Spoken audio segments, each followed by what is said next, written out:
So, Gwenin, welcome back. How is life in Germany? Germany's been good to me so far, So it's still early, first couple weeks, and got settled in. What are the main differences between Bayern Munich and Panathinaikos basketball-wise? About the stadium, about all the stuff that you have seen until then? I mean, it's still too early to tell. We haven't even had our first game yet in the SAP Garden. We've had one game in BMW Park, but one similarity is that we have the glass court. So obviously I've had a few months playing on the glass court here in Athens, so being comfortable with the glass court I think has been a good advantage. Do you think that your whole experience in Pana, in Maccabi helped you in order to adjust more easily in Bayern play style? Definitely. I mean, last year was my first year in the Euroleague, so to be able to play in Maccabi and then eventually to come to Panathinaikos, one of the most historic clubs in Europe, and in front of this fan base, and it was something that was really special for me. And I think all those experiences helped shape me to become a better player, and just be more prepared for what I'm gonna see up in this upcoming season with Bayern Munich. So I'm excited, and I'm always grateful for the time that I had here. Tell me your experience about last year, about Final Four in Abu Dhabi. Yeah, I mean, the Final Four was, you would say, it's just a quick glimpse of, I was here for almost 5 months, so for the entire experience, I think the Final Four was only maybe a week. So I think my time at Athens was, was better defined by all the time that I had here playing in ΟΑΚΑ and, being in front of these fans and all those away games. And just being in front of this fan base was great, but being in Abu Dhabi was great because, we had a bunch of fans that traveled to come see us play there. And, that's a place that I want to make back to. I want to make it back to the Final Four eventually, and that's an experience that, a lot of people don't get to have. I got to cherish the opportunity. But, unfortunately, we came up short, so, it could have been better. But, getting there was a great achievement, so I'm always grateful for Pana for that. How was your experience with Coach Ataman? It was good. I mean, I like the way he like my first game with Panathinaikos. I mean, I played 33 minutes, so I feel like he gave us a lot of freedom. He let us play, and he actually empowered us, with his words. And I think he's a great coach, and I'm grateful to have played for him. You talk about fan base of Panathinaikos. How do you want the fans to remember you?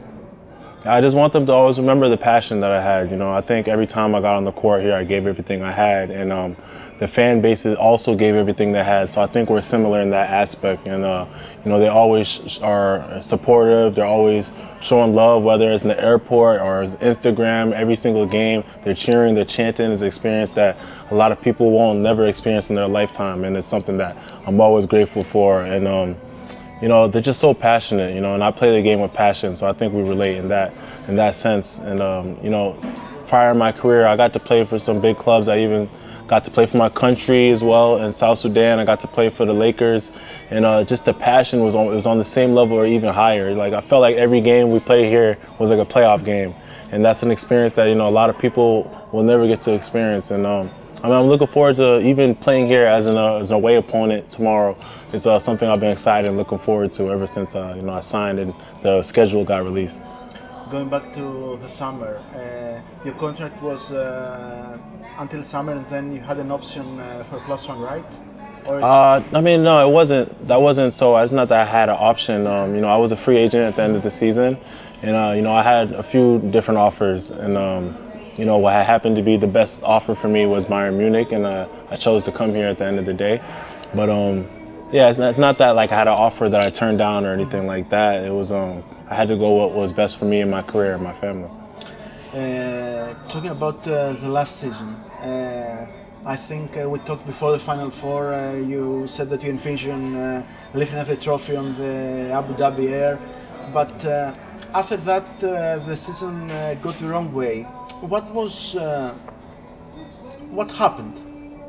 I think when we lost, I can't tell you exactly what happened. I mean, we played, we made it to the Final Four, and I mean the Final Four is one game, and they were just better than us that day. And unfortunately, since it's a single game elimination, it's not like we had another chance to, to play in the series. So it's just the way the game goes sometimes, and it's an unfortunate event, but it's part of it. And also, I mean, Pana has another chance.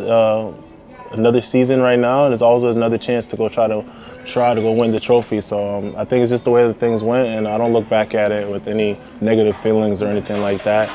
It was an opportunity that was missed, but you know, you guys get to pick yourselves back up and try again this year. And here I am in a New Jersey, and I get to have another attempt at a season, and I get to play basketball again. So I'm always grateful for that too. Talking more about also the Greek finals, that Pana was up 1-0, and then it was 3 consecutive losses against arch rivals Olympiacos. Yeah. And I think that many people didn't expect that, especially the loss in ΟΑΚΑ in the third game. Yeah, I mean, obviously we didn't expect that either, and you know, I think we started to lose some momentum after the first game when we lost the second one in you know, in Olympiacos gym, and I think they just ended up being a better team than us during that series, and we ended up going in the wrong direction after the Final Four. You know, that was really unfortunate. There was a lot of emotions were really high in that series, but you know, credit to Olympiacos. They played well. The players showed out, and we came up short. Do you have an opinion about Panathinaikos owner, Mr. Giannakopoulos, who had a passionate speech before the finals?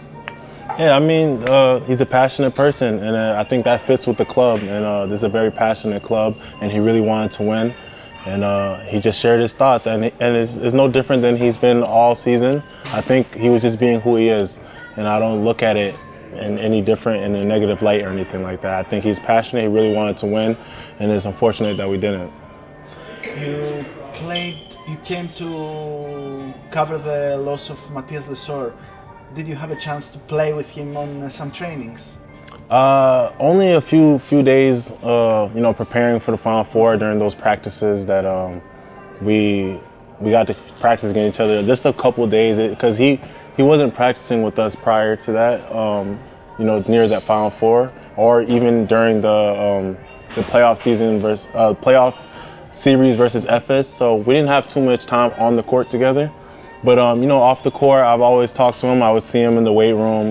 We had a good relationship, and I consider that a friend of mine. I mean, you know, it's his birthday coming up tomorrow, and you know, I'm happy for him as well in that aspect. But on the basketball court, we didn't have too much experiences together. But you know, I already mentioned that I admire his game as a player. I know his story, the way he climbed up from being the bottom to become one of the best players in your league.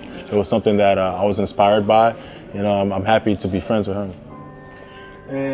Going to this season, who do you think is the favorite to win the EuroLeague? Is there a team or a bunch of teams that are top tier in order to... I think that's the special thing about the EuroLeague, is that it's so talented, and even it shows to last season that even like the play-in race was really close, and even the top 8 teams is always really competitive. So I mean, it's hard for me to pinpoint who the favorite is going to be, because there's a lot of new characters that came into EuroLeague.